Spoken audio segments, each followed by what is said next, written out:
더불어민주당 박지원 의원이 오늘 MBC 라디오 김종배의 시선 집중에서 박민식 후보가 열세이기 때문에 지원하고 나선 거 아니냐. 이 등판이 한동훈 쪽 보수표가 빠져서 박 후보로 가면 하정우 후보 당선이 확실해진다. 어부질이라는 말은 그럴 때 나오는 것이다 라고 풀이를 했는데 사실 뭐 오늘부터 여론조사 공표 금지 기간 시작되고 어제까지 조사한 여론조사 결과를 저희가 말씀드릴 수 있잖아요. 부산 북갑 여론조사 살펴보면 오늘 나오는 모든 여론조사는 자세한 사항은 중앙선거 여론조사심의위원회 홈페이지 보시면 되는데 먼저 동아일보가 리서치에 의뢰해서 지난 24일에서 26일 무선전화 면접 방식으로 조사한 결과가 하정우 33.8, 박민식 17.9, 한동훈 40.2로 나왔어요. CBS가 한국사회여론연구소에 의뢰해서 지난 26일에서 27일 이건 무선 ARS 조사 방식인데 하정우 35.8, 박민식 17.9, 한동훈 40.7. 기간과 조사 방식이 좀 다르긴 한데 수치는 꽤 비슷하게 나타났거든요. 오차범위 내지만 한동훈 후보가 우위를 보이고 있는 상황이긴 합니다. 네, 저는 뭐 사실 이번 그 북갑 선거에서 한동훈 후보가 당선되기를 희망하는데 그 이유는 한국 정치가 어쨌든 진보 진영과 보수 진영의 균형점을 찾기 위해서는 한동훈 후보라는 보수 진영의 거물 정치인이 살아와야 한다는 측면에서 그렇게 응원합니다. 지금 여론조사 결과만 놓고 보면 저는 누가 당선돼도 이상한 일은 아니라고 생각해요. 하정우, 한동훈 후보가 누가 당선돼도 이거는 여론조사라는 게 그런 거 아닙니까? 오차 범위 내에서 무슨 일이든 발생할 수 있다는 건데 다만 한동훈 후보가 애초에 예상을 깨고 굉장히 선전하고 당선 가능성이 높아졌다는 건 부인할 수 없는 사실이죠. 처음에 3자 구도로 갔을 때 뭐 저는 사실 희망적으로 봤지만 제 주변에 있는 모든 정치 전문가들이 한동훈 네가 그렇게 응원해도 안 된다라고 얘기했지만 가서 어쨌든 본인의 경쟁력을 입증하고 있는 거잖아요. 이렇게 말씀드릴 것 같습니다.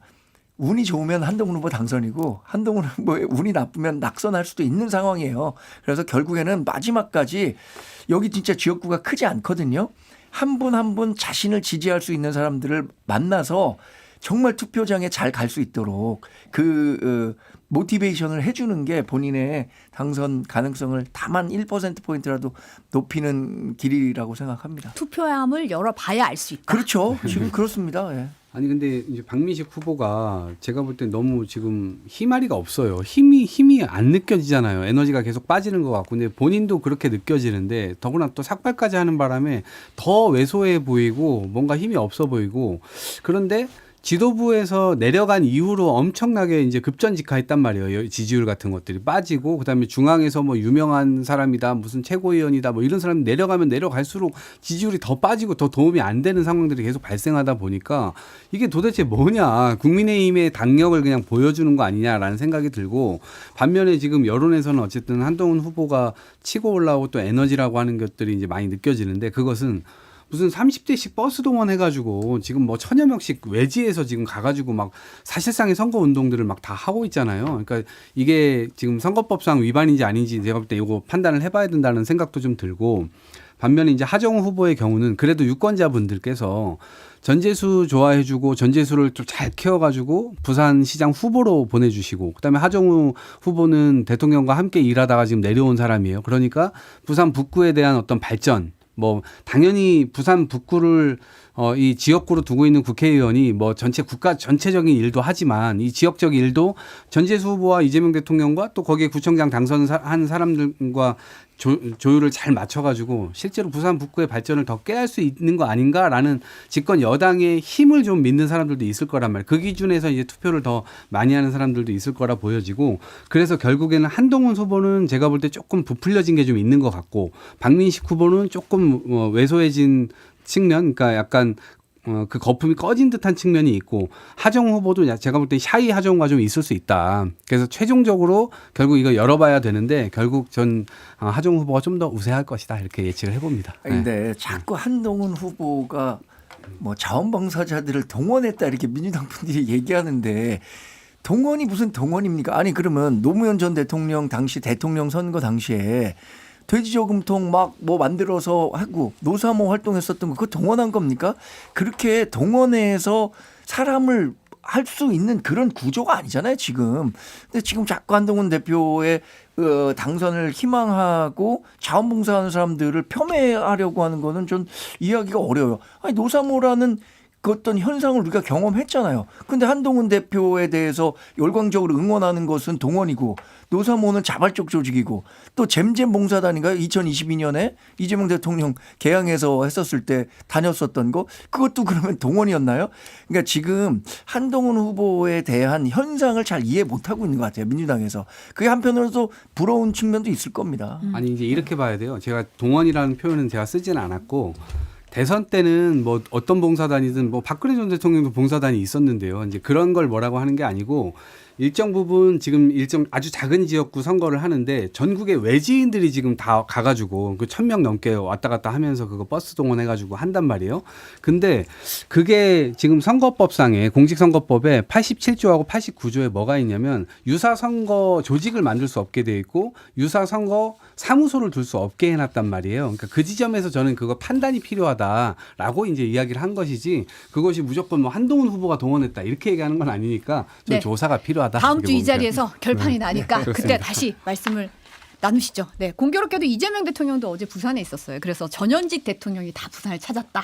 이런 얘기를 좀 했었는데 이 대통령 연이틀 부산, 경남, 창원에서 공식 일정 소화하면서 전통시장 찾아서 시민들과 상인들과 만났는데요.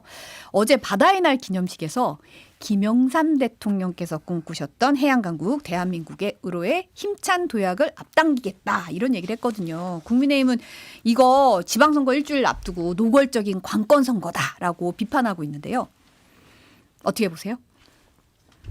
김영삼 대통령이 꿈꾸는 해양 강국 이거 바다의 날을 맞아서 충분히 할 수 있는 얘기라고 생각합니다. 그런데 바다의 날 기념일에 참석하시면 대부분 대통령이 그냥 당일 행사로 마무리하는 거 아니에요? 이틀이나 머무시면서 하고 또 얘기를 들어보니까 제가 뭐 미래로 가는 파란색을 입고 왔다고 했던가요?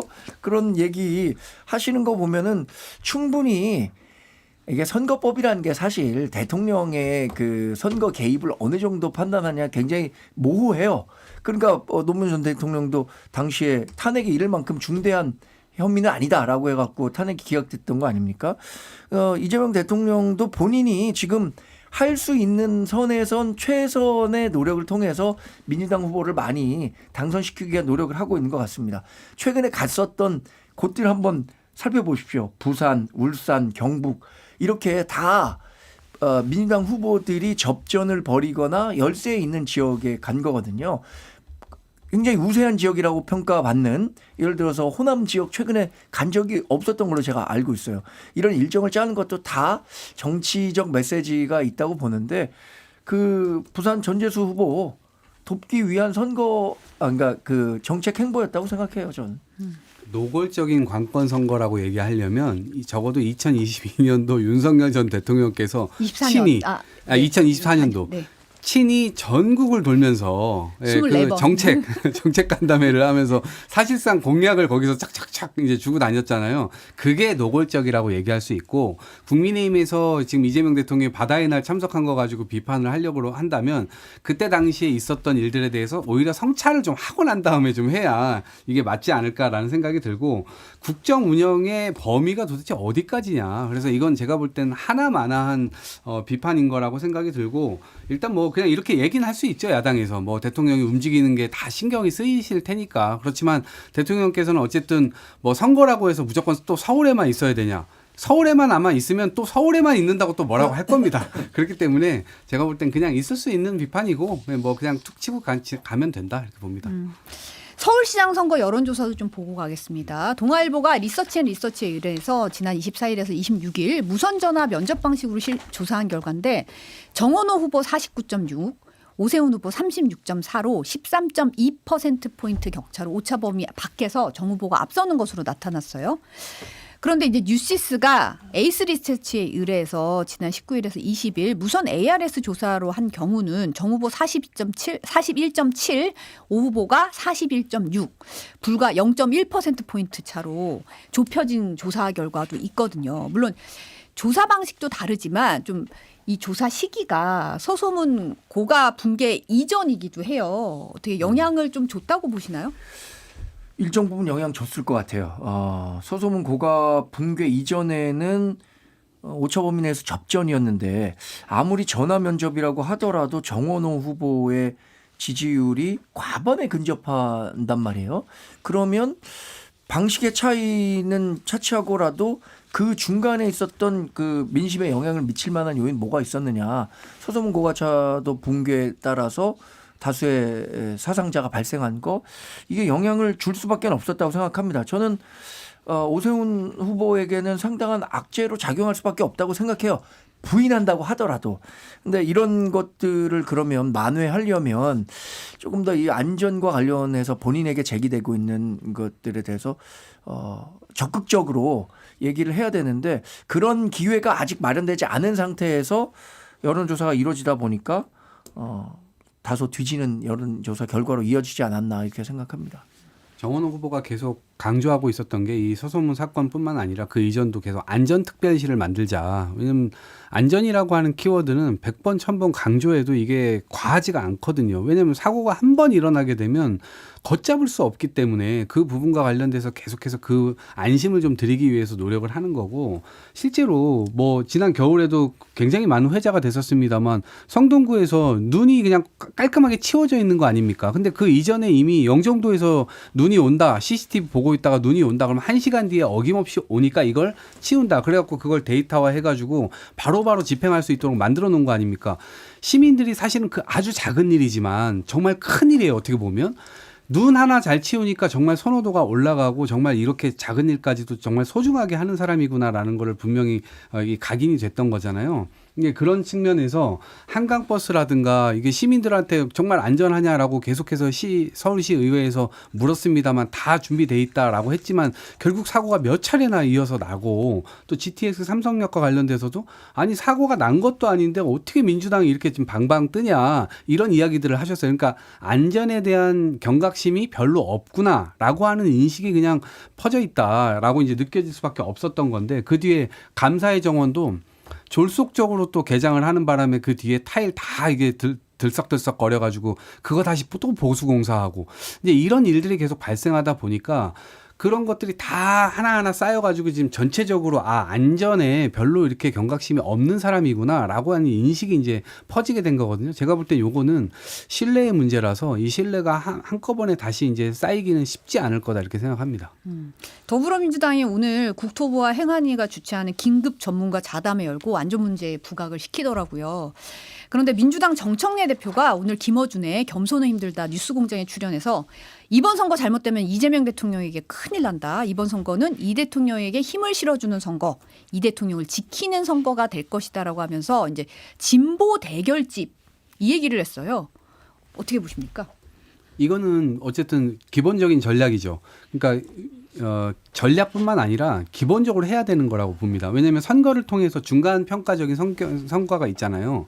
근데 지금 뭐 2년이 물론 지나지 않았습니다만 이제 1년 돼가지만 공교롭게도 선거 날이 딱 1년째 되는 날이네요. 근데 1년째 평가를 어찌 보면 이걸로 하는 겁니다. 그래서 국정 운영을 잘했는지 앞으로 또 어떤 걸 할 건지에 대해서 신뢰를 줄지 말지를 어찌 보면 이걸로 결정을 하는 거예요. 물론 지방선거이기 때문에 지방 공약, 우리 지역을 잘 발전시켜 줄 수 있는 세력이 누굴까? 이 후보자가 정말 이 던진 공약을 우리에게 정말 잘 실행할 수 있을까? 이런 여러 가지 잣대들이 있을 텐데 큰 줄기에서는 대통령이 국정을 잘하냐 못하냐 결국 이번 과정을 통해서 드러나게 되는 거거든요. 이제 그 점을 제가 볼 땐 짚어준 것 같고 여기에서 만약에 민주당 후보들이 좀 떨어지는 결과가 더 많이 나오게 된다면 대통령을 심판했다라고 이제 볼 수밖에 없잖아요. 그러니까 그런 식의 이제 공격의 또 빌미가 될 것이고 그런 차원에서 그거를 차단하기 위해서라도 이러한 메시지는 필요한 것이고 이번 선거가 주는 성격을 분명하게 함으로써 결국에는 이재명 대통령이 일을 잘했다 생각한다면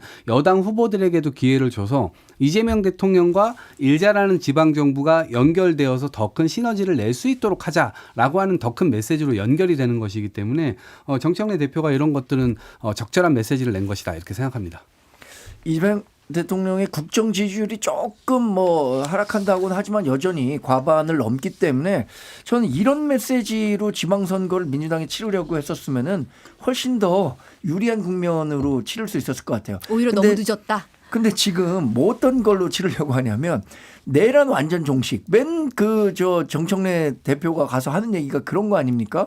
근데 내란 종식과 관련해서는 이제 중도 진영에서도 상당히 피로감을 느끼기 시작한 거거든요.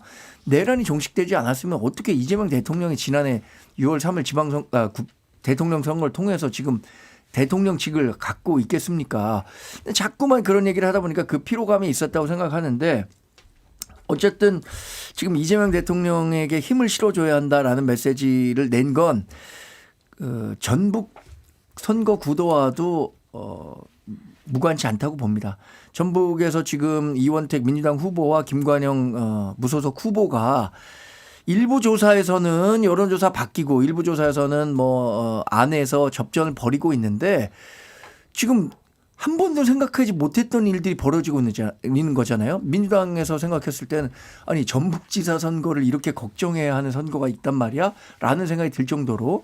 근데 그 선거에서도 결국에는 민주당 후보를 찍어줘야 된다. 그러지 않으면 이재명 대통령도 힘들어진다. 이 얘기를 하고 싶은 거예요. 왜냐? 김관영 후보가 지금 자꾸만 반청 노선으로 나는 친명 후보다 이런 식의 얘기를 하고 있으니까 그거에 대해서 좀 가름을 확실히 타줘야지 안 그러면 전북 선거 힘들겠다라는 생각을 하고 있으니까 이런 메시지를 냈던 게 아닌가 생각해 봅니다.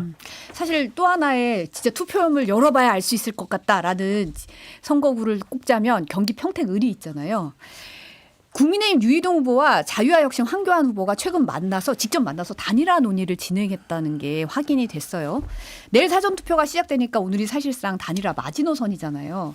이제 가능한 거는 황교안 후보가 사퇴하면서 지지선언하고 가는 게 가능하지 않을까 이런 얘기가 계속 나오는데 진보당의 김재현 후보가 오늘 이제 CBS 박성태 뉴스쇼에 출연을 해서 어제 저녁에 CBS 한판 승부에서 이 토론회가 있었잖아요. 그때 한 발언을 언급을 하면서 황교안 후보가 8분 동안 주도권 토론 기회가 있었는데 4분을 유이동 후보 측 선대위원장인 김문수 선대위원장 어떻게 저런 사람을 앉힐 수 있냐 이러면서 그 서운한 감정을 피력을 했고 나머지 4번은 부정선거에 대한 주장을 하더라. 이거 어떻게 둘이 손잡겠냐 하면서 가능성 별로 없다고 보던데요. 이거 어떻게 보세요?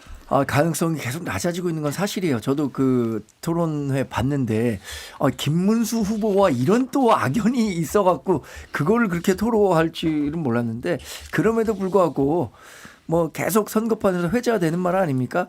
절대 없는 것, 절대 안 되는 일은 없다. 근데 왜냐하면 지금 진보 후보가 김용남 조국 후보로 분열되면서 이거 우리 표만 잘 모으면 수도권에서 중요한 거점을 확보할 수도 있는 선거 아니야라고 생각한단 말이에요.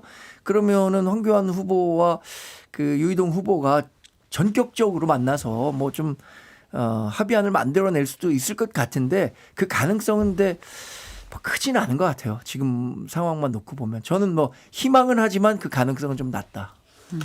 아니 했을 때 유의미한 결과를 내야 되는데 황교안 후보만 지지선을 한다고 해서 밑에 지지자들까지도 그 다 설득해서 갈 수 있을 거냐 1+1은 2가 될 거냐 이 문제인데 그러지 않을 가능성이 더 커요. 가봐야 꼴랑 1, 2% 정도 움직일 수 있겠죠. 이제 구도가 정리가 되니까. 근데 그럼에도 불구하고 투표 용지에는 황교안이라는 이름이 그대로 들어있단 말이에요. 그런 차원에서 사전 투표할 경우에는 이제 그럴 수 있다 치지만 왜냐면 이름이 인쇄가 안 되니까요. 근데 황교안 후보 지지자들은 대부분 사전투표 안 하시는 분들이에요. 또 본투표장에 가시는 분들이에요. 시간이 많이 남았네요. 단일화까지. 근데 지금 말씀하셨지만 1+1은 2가 안 된다는 게 상당히 맞는 말이죠. 사실 부산 북갑 같은 경우에는 1+1은 절대 2가 되지 않습니다. 그런데 1.56만 된다고 하더라도 선거에서 승리할 수 있다라고 생각하고 반대로 평택은요. 1+1은 거의 2에 가까운 효과가 날 가능성이 커요. 황교안 후보를 지지하는 사람들은 굉장히 그 보수 성향이 강한 분들이거든요. 이분들은 투표장에 꼭 갑니다. 그리고 적어도 민주당은 안 된다. 진보 후보는 안 된다라고 생각하기 때문에 그러면 유이동 후보밖에 안 남고 되거든요. 그러면 결국에는 그 최악을 막기 위해서라도 차선의 투표라도 하는 사람들이기 때문에 평택은 저는 단일화한다면 그 효과는 북갑에서 이루어지는 것보다는 훨씬 더 클 거라고 생각합니다. 이건 좀 저는 그게 상식적일 것 같은데. 예, 희망사항일 것 같고 오히려 황교안 후보를 지지하는 사람들 투표장에 안 나갈 가능성이 큽니다. 황교안이기 때문에 우리가 지지하는 건데 이게 다른 사람이다. 그 더더군다나 유희동 후보의 경우는 유승민 전 의원과 함께 정치를 해왔던 분이잖아요. 그러니까 배신자 프레임에 걸려 있기 때문에 거기에서 무슨 무조건 보수면 찍는다 이게 아니죠. 그 사람들은 대부분 한동훈 후보 역시도 되게 싫어할 가능성이 큽니다. 그렇기 때문에 그게 표의 어떤 이 합체가 굉장히 저는 어려울 거다 이렇게 보고 그래서 결국 단일화라고 하는 것은 제가 볼 땐 뭐 별로 가능하지 않은 것 같아요. 제가 봐도. 네. 근데 사실은 뭐 2, 3일 전에 만났다는 얘기잖아요. 논의가 있었는데도 진전이 없는 건 어떻게 보면 황교안 후보한테 줄 수 있는 게 유희동 후보가 줄 수 없고 당 지도부가 좀 나서서 조율을 해줘야 되는데 당 지도부는 별 그럴 의지가 안 보인다. 맞아요. 이런 그러니까 얘기도 좀 들리더라고요. 근데 저는 장동혁 대표 입장에서는 이게 황교안 대표가 지금 원하는 거는 합당이잖아요. 그리고 부정선거에 관해서도 자기가 약간 내려놓을 수 있다는 취지로도 어디 토론회에서 제가 얘기한 걸 봤는데 실제로 그런 거라면 지금 통일교니 신천지니 아스팔트 세력이니 전부 다 국민의힘이 다 들어와 있는데 아니 황교안 대표의 정당은 왜 안 됩니까? 제가 볼 땐 그게 좀 이상하다는 생각이 들고 오히려 들어오면 장동혁 대표의 세력화할 수 있는 거잖아요. 당내에서. 그렇기 때문에 입지를 좀 더 튼튼하게 할 수 있다는 점에서 황교안 대표와의 합당도 지금 추진하는 것이 오히려 더 좋지 않을까 선거 끝나기 전에 이렇게 생각을 합니다. 네. 근데 정청래 대표가 오늘 아무래도 조국 혁신당과 조국 후보와의 단일화는 좀 어려울 것 같다. 어제 사무총장들 만났는데 논의 자체가 없었다고 볼 정도로 보고를 받았다. 이런 얘기 했거든요. 그러면서도 국민의힘과 이제 유희동 후보와 황교안 후보가 단일화를 할 경우에는 뭔가 좀 여지를 좀 남기기는 했어요. 근데 그거 불가능할 것 같아요. 어제 김용남 후보와 조국 대표 간의 그 후보 간의 토론회 과정 보면 절대 안 되는 일은 절대 없다라고 했지만 야 그래도 이건 감정적으로 너무 넘어갔구나. 왜냐하면 김용남 후보가 본인의 어머니와 관련한 얘기를 하면서 조국 후보 측의 측근이 어머니와 관련해서 정말 사자 명예훼손에 가까운 이야기를 하고 있다라고 하는데 감정적으로 이미 많이 엇나가 있기 때문에 결국에는 이게 후보가 공천을 받게 된 다음서부터는 단일화는 후보의 몫이 되거든요. 당의 몫이 되는 게 아닙니다. 그런데 그런 과정에서 김용남 후보가 단일화 이건 불가능할 것 같은데요. 저는 이대로 간다고 했을 때 뭐 큰 파급력이 있겠는가라는 생각이 들고 왜냐하면 보수 후보들이 제가 말씀드린 대로 1+1은 2가 안 되기 때문에 오히려 뭐 이게 투표의 질 자체가 더 하락하는 결과가 나오게 될 것이고 그럼 보수 우위가 나와야 이쪽도 단일화를 해가지고 야 우리가 그래도 승리해야 되지 않냐 이런 논리가 클 텐데 지금 이제 전혀 그런 상황이 아니기 때문에 그냥 일단 끝까지 가자 이러한 심리가 지금 내부에는 훨씬 더 크기 때문에 그리고 후보자들 간에도 굳이 단일화가 필요하지 않다라고 생각하는 기류가 훨씬 더 센 것 같아요. 그래서 가능하지 않는 시나리오 같아요.